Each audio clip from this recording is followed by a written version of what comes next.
התוכנית משודרת בחסות ספורט פאנל, המכללה לתקשורת ספורט בניהולו המקצועי של נדב יעקבי. ערב טוב צופים יקרים וברוכים הבאים לספורט פאנל. 7 שנים לאחר התבוסה המרה בקרקוב, בירושלים שוב מריחים ניחוחות אירופאים. הפעם מקווים בבית וגן שהקבוצה הזאת, הצנועה יותר, תצליח איפה שכשלו הקבוצות הגדולות ביותר בהיסטוריה שלה, כשהקבוצה פוגשת הערב את שרלואה הבלגית. אני אופיר גוזן, איתי באולפן, תומר חבז, ערב טוב, אופיר. סגי הרשקו, ופרשן ושדרן ערוץ הספורט נדב יעקבי. שלום, שלום, ערב טוב. תומר, אני אתחיל איתך. מה מצב הקבוצה לקראת המשחק הערב? קודם כל, בית"ר ירושלים מגיעה למשחק הזה בבלגיה עם תמיכה של כ1,000 אוהדים, שזה משמעותי, הרגשה יותר ביתית. האוהדים הספיקו להתעמת על רקע גזעני, אפשר לומר, עם האוהדים של שרלרואה, יש כבר פצוע קל, אבל בסך הכל כולם בסדר. בפן המקצועי, באמת, בית"ר קיבלה חיזוק בדמות של 3 שחקנים, שזה ולד מרר, פבלו דה לוקאס וניסו קפילוטו. המאמן דראפיץ' החליט לשלב אותם בהדרגה. זאת אומרת שבסך הכל הם לא יפתחו היום, ההרכב שיפתח היום יישאר זהה למשחק בשבוע שעבר בטדי נגד אורטובסי, ובית"ר בסך הכל המטרה שלה היום היא להעביר את ההכרעה להר הגעש בטדי כדי לסגור סיפור בבית. אין ספק שהם יבואו לשחק על תוצאה. סגי, מה מצב הכוחות הערב? אני מסכים איתך, קודם כל בית"ר ירושלים מגיעה, היא אנדרדוג במשחק הזה. אין ספק ששרלואה היא הפיבוריטית, בית"ר ירושלים צריכה לשחק פה על תוצאה, אין פה בכלל שאלה.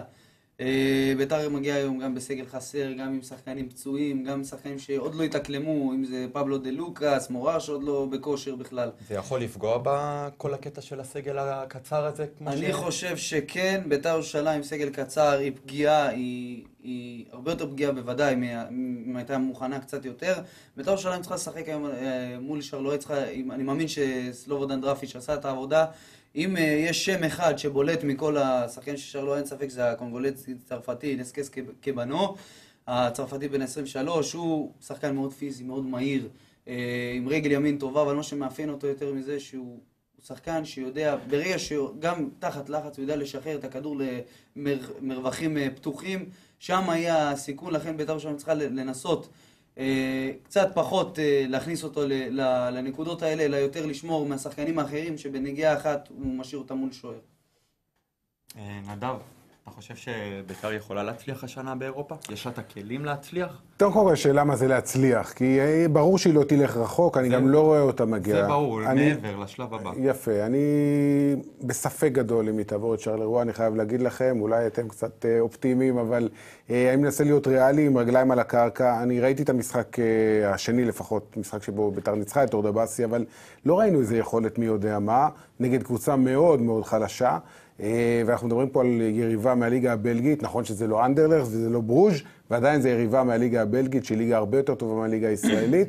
אני מקווה מאוד שאני אתבדה, אבל יש לי תחושה שלבית"ר ירושלים צפוי משחק מאוד מאוד קשה, וגם התוצאה לא תהיה בדיוק לשמחתם של אוהדי בית"ר. תומר, השבוע שמענו שאלי תביב לא מתכוון לשחרר את אלי דסה, את שלומי אזולאי, הוא מתכוון להשאיר אותם בקבוצה. אתה חושב שהעלייה לשלב הזה פתחה לו את התיאבון אולי לחזק את הקבוצה בעוד איזה שחקן או שניים?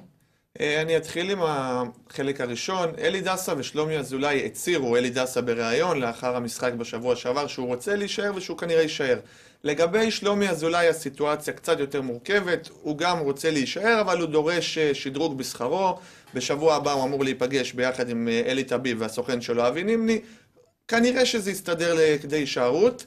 ובקשר לאלי תביב באמת, אלי תביב חושב כאיש עסקים. מבחינתו, ההפלה לשלב הבא או לשלבים מאוחרים יותר, פירושו כסף.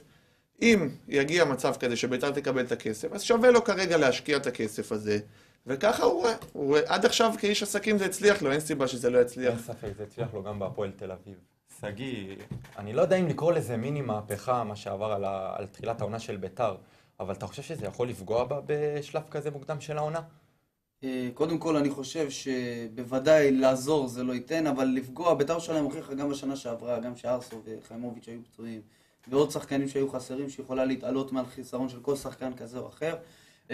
ראינו את זה כמעט לאורך כל הפלייאוף העליון, בית"ר ירושלים הגיעה עם שחקנים כאלה או אחרים חסרים, הצליחה לעבור את המכשולים, הצליחה להגיע למקום הרביעי, הצליחה להגיע לאירופה.